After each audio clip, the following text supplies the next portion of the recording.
इस गीत के बारे में जितना सुनोगे, जितना समझोगे, तब जाकर आपको यकीन आएगा कि अगर शंकर जयकिशन न होते तो क्या ये गीत ऐसा बन पाता।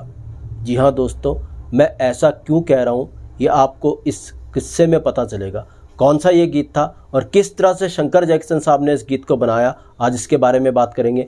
दोस्तों, चैनल पर नए तो चैनल को सब्सक्राइब कर लीजिएगा, बेल आइकन भी प्रेस कर लीजिएगा ताकि नोटिफिकेशन आप तक पहुँचते रहे। नमस्कार, मैं महेश कोहली बॉलीवुड संगीत के सफ़र से। दोस्तों, मैं जिस गीत की बात कर रहा हूँ ये गीत था फिल्म आरजू का। आरजू 1965 में आई थी। रामानंद सागर ने इस फिल्म को डायरेक्ट किया था, प्रोड्यूस किया था। रामानंद सागर ने इस फिल्म के लिए काफ़ी मेहनत की, खासकर इसके गीतों को शूट करने के लिए रामानंद सागर ने बहुत मेहनत की। काफ़ी गीत इसके कश्मीर में शूट हुए थे और एक एक गीत को रामानंद सागर ने जिस तरह से फिल्माया वो कमाल था, देखने लायक था। सभी गीत आपको मालूम होंगे। 8 गीत शंकर जयकिशन साहब ने इसके लिए बनाए थे आरजू के लिए। ए नरगिस मस्ताना, फूलों की रानी, बहारों की मलिका, छलके तेरी आँखों से, ऐसे ऐसे नायाब गीत शंकर जयकिशन ने इस फिल्म के लिए बनाए थे। जब इश्क कहीं हो जाता है तब ऐसी हालत होती है, ऐसे ऐसे नायाब गीत शंकर जयकिशन ने फिल्म आरजू के लिए दिए और इन गीतों को फिल्माने में कोई कोर कसर बाकी नहीं रखी थी रामानंद सागर ने। तो इस फिल्म का एक और गीत था दोस्तों, बेदर्दी बालमा तुझको मेरा मन याद करता है। एक और बात मैं बता दूं आपको आरजू के गीतों को लेकर के। जी हाँ, आरजू के जितने गीत थे वो पहले लिखे गए थे और बाद में उन गीतों को कंपोज किया गया था। आरजू के गीतों को लिखा था हसरत जयपुरी साहब ने और कहते हैं आरजू के अधिकतर गीत जो कंपोज किए थे वो किए थे जयकिशन साहब ने। एक जो इसकी कवाली थी जब इश्क कहीं हो जाता है वो कंपोज किया था शंकर साहब ने। तो मगर बेदर्दी बालमा तुझको मेरा मन याद करता है, इस गीत को लेकर के एक अलग ही रोचक किस्सा है। जी हाँ दोस्तों, इस गीत को जब रामानंद सागर ने कश्मीर में शूट करना था तो रामानंद सागर को माहौल चाहिए था इस गीत को शूट करने के लिए। लोकेशन को कुछ वैसा बनाना था जिसपे ये गीत फिट लग सके। कश्मीर की वादियों में जो पतझड़ आता है, ऐसे में रामानंद सागर को ये गीत शूट करना था साधना जी के ऊपर।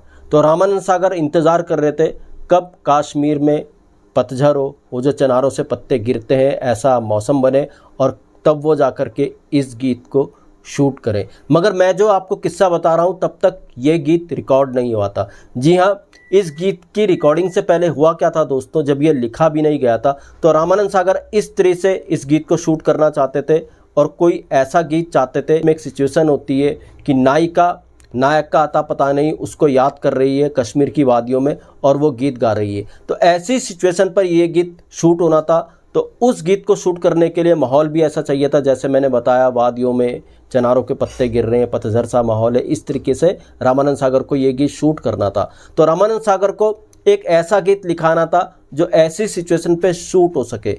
अब रामानंद सागर ने क्या किया, इसके जो गीतकार थे हसरत जयपुरी, उनको कश्मीर बुलाया और वादियों में वो सब फील कराया कैसे नायिका अपने नायक का इंतज़ार कर रही है, नायिका को पता नहीं नायक कहाँ पर घूमे। तो ऐसी सिचुएशन में नायिका किस तरीके से अपने दिल की बात कहेगी, ये सब समझाया रामानंद सागर ने हसरत जयपुरी को और हसरत जयपुरी साहब को कहा कि आप फील कीजिए किस तरह के शब्द निकलेंगे। तब जा कर के हसरत जयपुरी साहब ने गीत लिखा बेदर्दी बालमा तुझको मेरा मन याद करता है। ये पूरा गीत जब लिख दिया हसरत जयपुरी साहब ने और इस गीत को लेकर के फिर वो मुंबई आ गए। रामानंद सागर भी मुंबई आ गए थे, कुछ उनको और भी शूट करना था इस फिल्म के लिए। तो रामानंद सागर इंतज़ार कर रहे थे कि कब ये गीत रिकॉर्ड हो और कब वो वैसे मौसम में कश्मीर का जो उनको मौसम चाहिए था पतझड़ वाला, उस पर शूट हो सके। मगर ये गीत अभी रिकॉर्ड नहीं हुआ था। शंकर जयकिशन को इस गीत के बारे में पता चल गया था कि एक सिचुएशन के लिए रामानंद सागर ने हसरत जयपुरी साहब से एक गीत लिखवाया है जिसको साधना जी पर शूट करना है, मगर अभी तक शंकर जयकिशन ने इसको कंपोज किया ही नहीं था। तो एक बार की बात है दोस्तों, मुंबई की ये बात है, कश्मीर से रामानंद सागर लौट चुके थे। रामानंद सागर राजकमल स्टूडियो में शूटिंग कर रहे थे और उसी राजकमल स्टूडियो में रिकॉर्डिंग स्टूडियो के अंदर शंकर जयकिशन कोई गीत रिकॉर्ड कर रहे थे, मगर उस दिन हुआ क्या, जिस गीत को शंकर जयकिशन साहब रिकॉर्ड कर रहे थे उसकी रिकॉर्डिंग कैंसिल हो गई। अब शंकर जयकिशन साहब को याद आया, यार रामानंद सागर के पास आरजू का एक गीत पड़ा है लिखा हुआ, जिसको असर जयपुरी साहब ने लिखा है, और वो शूट होना है कश्मीर की वादियों में, तो क्यों ना उस गीत को आज ही रिकॉर्ड किया जा सके। बड़ी बात क्या थी, आज ही रिकॉर्ड करने की बात कर रहे थे शंकर जयकिशन उस वक्त में, जबकि ये गीत कंपोज तक नहीं हुआ था। अब देखिए शंकर जयकिशन साहब ने रामानंद सागर साहब तक ये खबर पहुंचाई, जहां पर वो शूटिंग कर रहे थे उसी राजकमल स्टूडियो में, कि आज हम फ्री हैं, म्यूजिशियन भी फ्री हैं। अब ये बात सुनकर के रामानंद सागर की खुशी का ठिकाना नहीं रहा।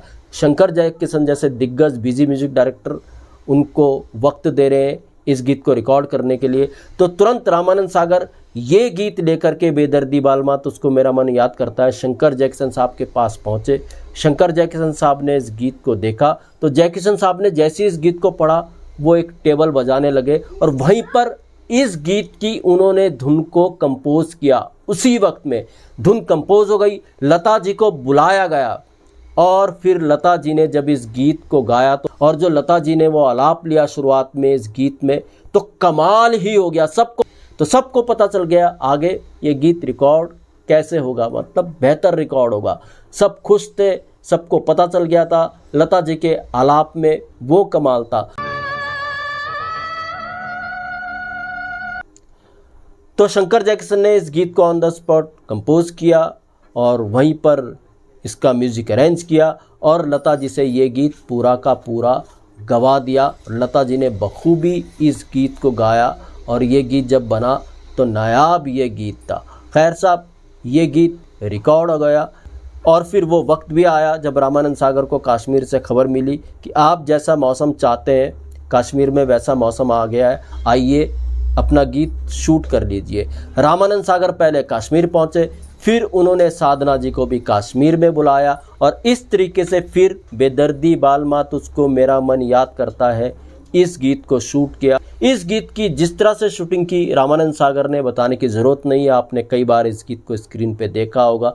गज़ब का उन्होंने इस गीत को शूट किया, और साधना जी ने जो एक्ट किया इस गीत में वो देखते ही बनता है, और ये गीत आज भी दमदार गीतों में से एक गीत है।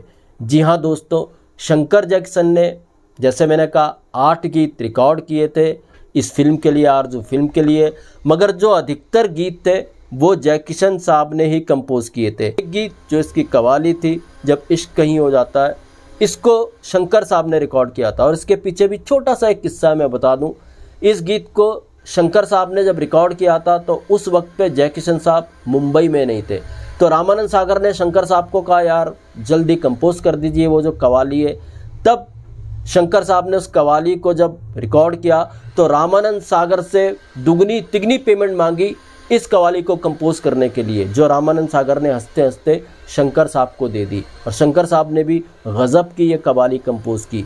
तो कहा जाता है मैक्सिमम जो सॉन्ग्स थे आरजू फिल्म के उनको कंपोज किया था जयकिशन साहब ने, और एक कवाली उसको कंपोज किया था अपने शंकर साहब ने। और आरजू के सारे गीत नायाब थे, बताने की ज़रूरत नहीं है। और आरजू 1965 की आज भी अपने गीतों के लिए ज़्यादा जानी जाती है, और जिन गीतों को हिट कराने के पीछे सबसे बड़ा हाथ था शंकर जयकिशन का, रफ़ी साहब का और लता जी का। तो दोस्तों ऐसे किस्से मैं आपके लिए लेकर के आता रहूँगा। महेश कोहली को दीजिएगा इजाज़त। Good bye, good luck and take care.